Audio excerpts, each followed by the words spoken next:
our next topic is present continuous tense, right? So as you can see, its name is continuous is used in this tense, and the word present is also used. So when any incident or event or action is happening, right? I am not saying happened or happens, is happening in the present time, then to express such incidents, events or actions, we use present continuous tense to show the progress, right, or the continuity of that action. Now, in present continuous tense, we use present participle form of the verb, right, which means first form of verb plus ing. And with present participle form of the verb, we use the helping or the auxiliary verbs is, am or are in the sentences. As you can see on the board, again I have made the table: first person singular plural, second person singular plural, and third person singular and plural. In present continuous tense, in first person singular, that is I, we use the helping verb am, I am, and then we use present participle form of the main verb. The plural of first person is we. With we use the auxiliary are with present participle form of the main verb. With you, and it's singular and plural, we know both are you. With you, we use the helping verb are, again with present participle form of the verb. For third person singular, that is he, she and it, we use the auxiliary verb is with present participle form of the main verb, right? And for third person plural, that is they, we use the helping verb are, again with present participle form of the main verb. So I am working, we are working, you are working, you are working, he is working, she is working, it is working, and they are working. So again, to repeat it, we use the helping verbs is, am and are with the main verb. Let's quickly revise the forms of the verb. As in present continuous tense, I have told you we use present participle form of the verb, and present participle means first form of verb plus ing. So laughing, catching, choosing, taking, writing, breaking, seeing, studying, beginning and dancing. These are the present participle form of the verbs which we use in present continuous tense. So quickly revise them. Done? Okay, well done. Now we'll move to the uses of present continuous tense. The first use of present continuous tense is, as you can see, events at the time of speaking.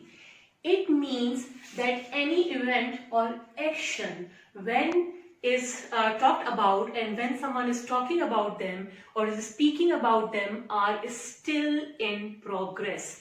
Means they are still happening, they are still in progress, they are not done, they have not been completed, right? So any action which is in progress at the time of speaking is also expressed using present continuous tense. Let me give you the examples, and further let me tell you students that when you will relate the explanation of all these tenses to the exercises, which is very important, then you will be more convenient and you can see a better at a level to understand these tenses, because you know practice makes a man perfect. The more you practice, the more you become perfect. So exercises, all the given exercises are very important to further understand these tenses. So coming back to the uses of present continuous tense, events at the time of speaking, let me give you the examples now. I am cooking dinner and it will be ready in about half an hour. So I'm talking about an action which is still in progress, right? I'm not done with cooking. Still I'm cooking something. Just wait. Now, her grandma is knitting a quilt. Again, grandma is knitting a quilt, right? A very beautiful, colorful quilt, right? And it is still in progress. It's not done. It has not been completed yet.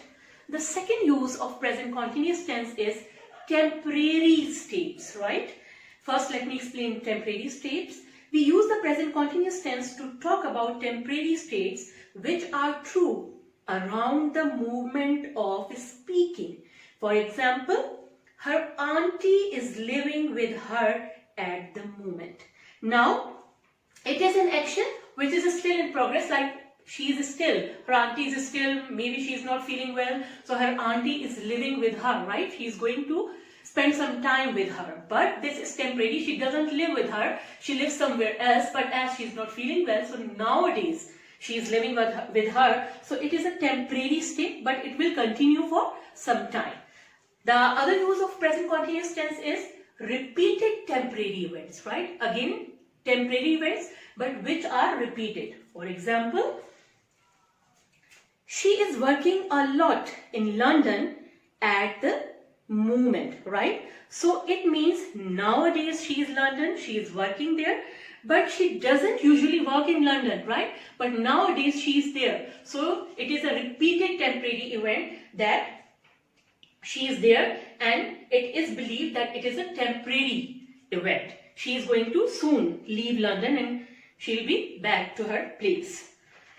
The other use is, we use the present continuous tense to talk about a gradual or slow change in someone's health condition, in the environment, in the society. So when we talk about a slow and gradual change taking place, then we use present continuous tense. For example, Maria is getting better and doctors are optimistic she will make a full recovery. So what is happening? A change is coming in her health condition and she is feeling better. Next very important use of present continuous tense is plans and arrangements. Yes, we use the present continuous tense to refer to the future.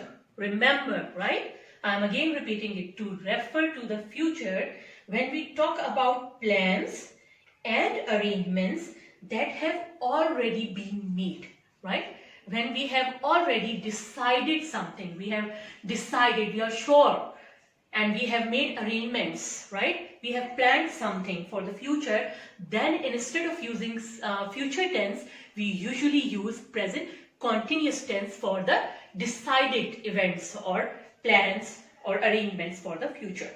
For example, we are moving to Canada in July, right? So it is decided by the family that in July they are going to shift to Canada. So it is an action which has been decided earlier. So for all the decided plans and arrangements, we use present continuous tense.